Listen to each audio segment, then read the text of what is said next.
നമുക്ക് തിന്മ വരണമെന്ന് ആഗ്രഹിക്കുന്നവരും നമുക്ക് നന്മ വരണമെന്ന് ആഗ്രഹിക്കുന്നവരും നമ്മുടെ ചുറ്റുമുണ്ട്. നമുക്ക് അവരെ കുറച്ചൊക്കെ മനസ്സിലാവുകയും ചെയ്യും. എന്നാൽ നമുക്ക് നന്മ വരണമെന്ന് ആഗ്രഹിക്കുന്നവർ തന്നെ നമുക്കൊരു നന്മ വരുമ്പോ അത് അവർക്കുള്ളതിനേക്കാൾ വലിയതാകുമ്പോ അവരുടെ ഉള്ളിൽ ചെറിയൊരു വിഷമം പലപ്പോഴും കടന്നു വന്നേക്കാം. ഒരേപോലെയുള്ള സാഹചര്യങ്ങളിൽ നിന്ന് ഒരു വ്യക്തി മറ്റൊരു വ്യക്തിയേക്കാൾ ഉയർന്നു പോകുന്നത് ഒരു അസൂയയ്ക്ക് പലപ്പോഴും ഇടയാക്കുമെന്നതിൽ സംശയമില്ല. എന്നാൽ ദൈവം സകലതും നമുക്ക് നന്മയ്ക്കായി തീരണമെന്ന ആഗ്രഹത്തോടെയാണ് ദൈവം നമ്മിൽ പ്രവർത്തിച്ചു കൊണ്ടിരിക്കുന്നത്. യേശുക്രിസ്തു ഇഹലോകത്തായിരുന്നപ്പോൾ യോഹന്നാൻ എഴുതിയ സുവിശേഷം 14 അധ്യായം 12 വാക്യത്തിൽ യേശുവിന്റെ വാക്കുകൾ കാണുവാൻ കഴിയും. ആമീൻ ആമീൻ, ഞാൻ നിങ്ങളോട് പറയുന്നു, ഞാൻ ചെയ്യുന്ന പ്രവൃത്തി എന്നിൽ വിശ്വസിക്കുന്നവനും ചെയ്യും. ഞാൻ പിതാവിന്റെ അടുക്കൽ പോകുന്നത് കൊണ്ട് അതിൽ വലിയതും അവൻ ചെയ്യും. അതാണ് ദൈവത്തിന്റെ ഹൃദയം. താൻ ചെയ്തതുവരെ ചെയ്യുവാൻ പലപ്പോഴും പലരും നമ്മെ അനുവദിക്കുമ്പോൾ ദൈവത്തിന്റെ വാക്കുകളിലൂടെ ദൈവം നമ്മെ ഓർമ്മിപ്പിക്കുന്നത്, ഞാൻ പോകുന്നത് കൊണ്ട് എന്നിൽ വിശ്വസിക്കുന്നവനെ ഞാൻ എന്റെ പ്രതിനിധിയായി ഇവിടെ നിർത്തുകയാണ്. ഞാൻ ചെയ്തത് മാത്രമല്ല, അതിൽ വലിയതും ചെയ്യുവാൻ ഞാൻ ഒരു അധികാരം കൈമാറുകയാണ്. യേശുവിന്റെ വാക്കുകളിൽ നിങ്ങൾ വിശ്വസിക്കാൻ തയ്യാറാകുന്നെങ്കിൽ ഈ യേശുവിന്റെ വാക്കുകളുടെ നിവർത്തീകരണം പ്രിയദൈവത്തിലെ നിങ്ങളുടെ ജീവിത മേഖലകളിൽ നിങ്ങൾ കാണുവാൻ പോകുകയാണ്. അതെ, ഞാൻ ഇന്നും വിശ്വസിക്കുന്നു യേശു പറഞ്ഞ വാക്കുകൾക്ക് ജീവനുണ്ടെന്ന്, അത് നമ്മെ ജീവിപ്പിക്കുന്നതാണെന്ന്, നമ്മെ ശക്തീകരിക്കുന്നതാണെന്ന് ഞാൻ വിശ്വസിക്കുകയാണ്. നിങ്ങൾ അതുപോലെ വിശ്വസിക്കാൻ തയ്യാറാണെങ്കിൽ നിങ്ങളുടെ ജീവിത മേഖലകളിൽ ജീവിക്കുന്ന യേശുവിന്റെ പ്രവൃത്തികൾ നിങ്ങൾ കാണുവാൻ പോകുകയാണ്. മാത്രമല്ല, നിങ്ങൾ കൈവെക്കുന്ന മേഖലകളിൽ ദൈവിക നന്മ, ദൈവിക പ്രൊവിഷൻ നിങ്ങൾ അനുഭവിക്കും. കരഞ്ഞു തീർക്കുവാനുള്ളതല്ല പ്രിയ ദൈവത്തിലെ നിങ്ങളുടെ ജീവിതം. നിങ്ങളുടെ ജീവിത മേഖലകളിൽ ദൈവിക പ്രൊവിഷനുകൾ നിങ്ങൾ അനുഭവിക്കണമെന്ന് ഈ ദൈവം ആഗ്രഹിക്കുന്നു. അതെ, യേശുവിനോട് ചേർന്ന് നിൽക്കുവാൻ നിങ്ങൾ തയ്യാറാണെങ്കിൽ തീർച്ചയായും ദൈവിക പ്രൊവിഷനുകൾ നിങ്ങൾ അനുഭവിക്കും. അതെ, നിങ്ങൾ ദേശത്ത് ഒരു അനുഗ്രഹമാകും. വിശുദ്ധനായ ദൈവത്തിന്റെ മുമ്പാകെ കടന്നു വരുവാൻ നമ്മുടെ പാപപ്രവൃത്തികൾ കൊണ്ട് കഴിയാതിരുന്നപ്പോ പാപമില്ലാത്ത യേശു ക്രിസ്തുവിനെ നമ്മുടെ പാപത്തിന് പരിഹാരമായി കാൽവറി ക്രൂശിൽ യാഗമാക്കി തീർത്തത് നമ്മെ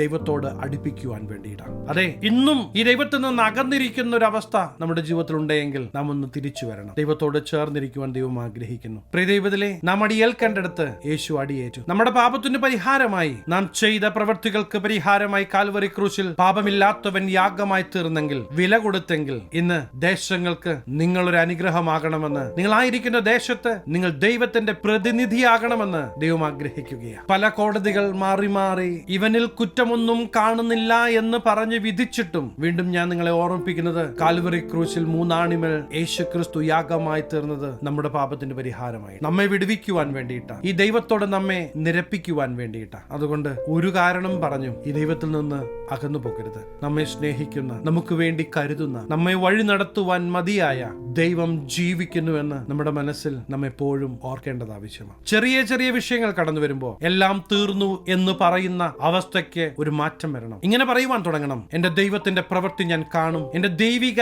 പ്രൊവിഷൻ ഞാൻ അനുഭവിക്കും, യേശു ക്രിസ്തുവിലൂടെയുള്ള ദൈവിക വാഗ്ദത്തങ്ങൾ ഞാൻ എന്റെ കുടുംബത്തിൽ, എന്റെ ജീവിതത്തിൽ ഞാൻ അനുഭവിക്കുമെന്ന് പറയുവാൻ തുടങ്ങണം. അതെ, യേശു ക്രിസ്തുവിലൂടെ വിശുദ്ധനായ ദൈവത്തിന് മുമ്പാകെ കടന്നു ചെല്ലുവാൻ നമുക്ക് യോഗ്യത ലഭിച്ചെങ്കിൽ ഒരിക്കലും ഒരു നിന്ദാപാത്രമായി, നാശമായി പോകുവാനല്ല ദൈവം നമ്മെ കണ്ടിരിക്കുന്നത്. തലമുറയെക്കുറിച്ചുള്ള ഭാരമായിരിക്കും നിങ്ങളെ അലട്ടുന്നത്. ഇന്ന് ആ വിഷയങ്ങൾ ദൈവത്തിന് മുമ്പാകെ കൊടുക്കണം. തലമുറകൾക്ക് വേണ്ടി കണ്ണുനീരോടെ ദൈവസന്നദ്ധിയിൽ പ്രാർത്ഥിക്കുവാൻ തയ്യാറാകണം. ഞാനൊരു കാര്യം ഉറപ്പു പറയാം, നിങ്ങളുടെ പ്രാർത്ഥനയുടെ മറുപടി ഈ ദിവസങ്ങളിൽ നിങ്ങൾ കാണുക തന്നെ ചെയ്യും. അതെ, ജീവിക്കുന്ന ദൈവത്തിന്റെ പ്രവൃത്തി നിങ്ങളുടെ ജീവിത യാത്രയിൽ നിങ്ങൾ അനുഭവിക്കും. പ്രിയ ദൈവത്തിലെ യേശു ക്രിസ്തുവിലൂടെ മാത്രമേ ദൈവത്തിന്റെ അടുക്കിലേക്ക് നമുക്ക് കടന്നു ചെല്ലുവാൻ കഴിയുകയുള്ളൂ. യെശയ്യാ പ്രവാചകന്റെ പുസ്തകം 59 അധ്യായം 1-2 വാക്യങ്ങൾ നമുക്ക് ഇപ്രകാരം കാണുവാൻ കഴിയും. രക്ഷിപ്പാൻ കഴിയാതെ വണ്ണം യഹോവയുടെ കൈ കുറുകിയിട്ടില്ല, കേൾപ്പാൻ കഴിയാതെ വണ്ണം അവന്റെ ചെവി മന്ദമായിട്ടില്ല.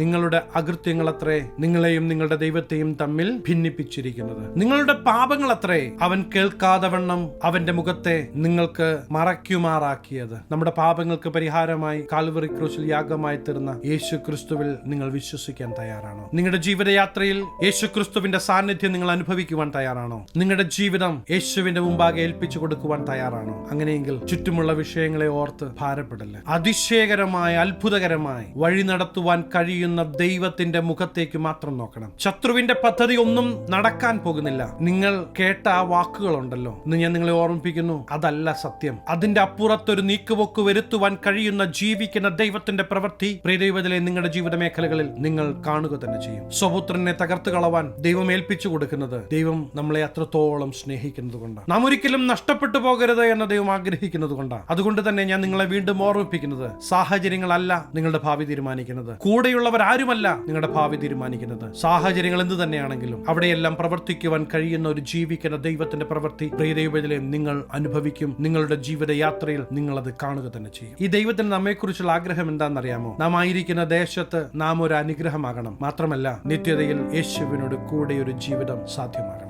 നമ്മുടെ നന്മ മാത്രം ആഗ്രഹിക്കുന്ന ദൈവത്തിന് മുമ്പാകെ നാം അടുത്ത് വരുമ്പോൾ സകലതും നമുക്ക് വേണ്ടി നന്മയ്ക്കായി കൂടി വ്യാപരിക്കുമെന്ന് നാം മറന്നു പോകരുത്. നമ്മോട് കൂടെ ഉണ്ടാകുമെന്ന് നാം വിചാരിച്ചവർ പലരും സമയാസമയങ്ങളിൽ നമ്മെ വിട്ടുപോകുമ്പോൾ നാം ഭാരപ്പെടില്ല. കാരണം ഈ ദൈവം നമ്മോട് കൂടെയുണ്ട് എന്ന് നാം മറന്നു പോകല്ലേ. പ്രിയ ദൈവത്തിലെ ജീവിതയാത്രയിൽ ആരൊക്കെ കൂടെയില്ല എങ്കിലും തനിച്ചാക്കാത്ത, കരം പിടിച്ചു വഴി നടത്തുന്ന ദൈവം കൂടെയുണ്ട് എന്ന് നാം ഉറക്കേണ്ടത് ആവശ്യമാണ്. നമുക്കായി പ്രവർത്തിക്കുന്ന ജീവിക്കുന്ന ദൈവം നമ്മുടെ ആവശ്യഘട്ടങ്ങളിൽ കൂടെയുണ്ടാകുമെന്ന് നാം ഒന്ന് ഉറയ്ക്കണം. കൂടെ നിൽക്കുമെന്ന് പറഞ്ഞവർ, സഹായിക്കാമെന്ന് പറഞ്ഞവർ എല്ലാവരും സാഹചര്യങ്ങൾ മാറി വരുമ്പോ ഒരുപക്ഷെ നമ്മെ തനിച്ചാക്കിയേക്കാം. എന്നാൽ എന്റെ ശബ്ദം കേൾക്കുന്ന പ്രിയ ദൈവത്തിലെ ഈ ദൈവത്തിന് നിങ്ങളെ തനിച്ചാക്കാൻ പറ്റുകയില്ല. അതുകൊണ്ട് തന്നെ ആരൊക്കെ വാക്കുമാറിയാലും ദൈവം പറഞ്ഞ വാഗ്ദത്തത്തിന്റെ വള്ളിക്കോ പുള്ളിക്കോ മാറ്റം വരികയില്ല എന്ന് ഞാൻ നിങ്ങളെ ഓർമ്മിപ്പിക്കുവാൻ ആഗ്രഹിക്കുകയാണ്. ഒരു വിധത്തിലുള്ള ശത്രുവിന്റെ തന്ത്രങ്ങൾക്കും നിങ്ങളുടെ ജീവിതയാത്രയിൽ നിങ്ങളെ പരാജയമാക്കുവാൻ കഴിയുകയില്ല എന്ന് നാം തിരിച്ചറിയണം. കാരണം അഖില ജരാചരങ്ങളെ ഒറ്റ വാക്കിൽ ഉളവാക്കിയവനായി ഈ ദൈവം നമ്മോട് കൂടെയുള്ളത് കൊണ്ട് വാക്കു പറഞ്ഞവർ വാക്കുമാറിയാലും ഒരിക്കലും വാക്കുമാറാത്ത ദൈവത്തിന്റെ പ്രവൃത്തി പ്രിയ ദൈവത്തിലെ നിങ്ങളുടെ ജീവിത മേഖലകളിൽ നിങ്ങൾ കാണുവാൻ പോകുകയാണ്. നിങ്ങളുടെ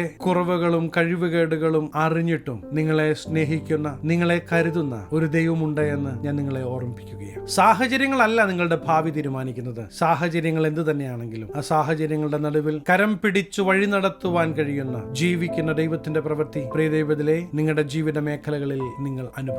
ഇന്ന് ദൈവം നിങ്ങളോട് സംസാരിച്ചിട്ടുണ്ടെങ്കിൽ നിങ്ങളുടെ മുമ്പിലുള്ള സാഹചര്യങ്ങൾ കൊണ്ട് ഇനി നടക്കുകയില്ല എന്ന് പറഞ്ഞ് മാറ്റിവെച്ച ദൈവിക വാഗ്ദത്തങ്ങളെ ഒന്ന് പൊടി തട്ടിയെടുക്കണം. എന്നിട്ട് പറയണം, എന്റെ യേശു എന്റെ കൂടെയുള്ളത് കൊണ്ട് ഇത് നടക്കുമെന്ന് പറയണം. ദൈവിക വാഗ്ദത്ത നിവർത്തീകരണത്തിന് വേണ്ടി നിങ്ങളൊന്ന് ഏൽപ്പിച്ചു കൊടുക്കാൻ തയ്യാറാണോ? അങ്ങനെയെങ്കിൽ ഞാൻ നിങ്ങൾക്ക് വേണ്ടി പ്രാർത്ഥിക്കുവാൻ ആഗ്രഹിക്കുകയാണ്. കണ്ണുകളെ അടയ്ക്കാം, പ്രാർത്ഥിക്കാം. മഹാപരിശുദ്ധനായ ഞങ്ങളുടെ സ്വർഗീയ പിതാവേ, എന്നോടൊപ്പം ചേർന്ന് പ്രാർത്ഥിക്കുന്ന ദൈവജനത്തെ അങ്ങയുടെ തൃക്കരങ്ങൾ തരുന്നു. ഈ ജനത്തെ അങ്ങ് ഒരു അനുഗ്രഹമാക്കി മാറ്റണം. എല്ലാ മേഖലകളിലും പരിശുദ്ധാത്മാവിന്റെ വലിയ നിയന്ത്രണം ഇവരുടെ ജീവിത മേഖലകളിൽ വെളിപ്പെടട്ടെ. അസാധ്യമെന്ന് വിചാരിച്ച ഇടത്ത് തന്നെ ദൈവത്തിന്റെ പ്രവൃത്തി, ദൈവിക പ്രൊവിഷൻ ഇവരിൽ വെളിപ്പെടട്ടെ. അപ്പ അനുഗ്രഹിച്ചു പ്രാർത്ഥിക്കുന്നു, അനുഗ്രഹമാകട്ടെ. ദൈവ പ്രവൃത്തി ഇവരുടെ മേൽ വെളിപ്പെടട്ടെ. ദുഷ്ടന്റെ സകല തന്ത്രങ്ങളെയും യേശുവിന്റെ നാമത്തിൽ ക്യാൻസൽ ചെയ്യുക. യെസ്, ദൈവിക പ്രൊവിഷൻ ഈ ജനം അനുഭവിക്കട്ടെ. അനുഗ്രഹിച്ചു പ്രാർത്ഥിക്കുന്നു, അനുഗ്രഹമാക്കുക. സകല മനോമഹത്വം അങ്ങേക്ക്, സകലവും യേശു ക്രിസ്തുവിന്റെ നിസ്തുല്യ നാമത്തിൽ തന്നെ ആമേൻ. പ്രിയ ദൈവത്തിലെ യേശു നിങ്ങളുടെ കൂടെയുള്ളത് കൊണ്ട് സകലതും നന്മയ്ക്കായി മാറുവാൻ പോകുകയാണ്. വീണ്ടും ഞാൻ നിങ്ങളെ ഓർമ്മിപ്പിക്കുന്നത്, സാഹചര്യങ്ങളല്ല നിങ്ങളുടെ ഭാവി തീരുമാനിക്കുന്നത്, യേശുവാ നിങ്ങളുടെ ഭാവി തീരുമാനിക്കുന്നത്. യേശുവിനോട് ചേർന്ന് നിൽക്ക്, നിങ്ങൾ തീർച്ചയായും ഒരു അനുഗ്രഹമാകും. ഈ ചെറു സന്ദേശം നിങ്ങൾക്ക് അനുഗ്രഹമായെങ്കിൽ തീർച്ചയായും ഞങ്ങളെ അറിയിക്കണം. അനേകർക്ക് അനുഗ്രഹമാകേണ്ടതിന് സ്നേഹിതർക്ക്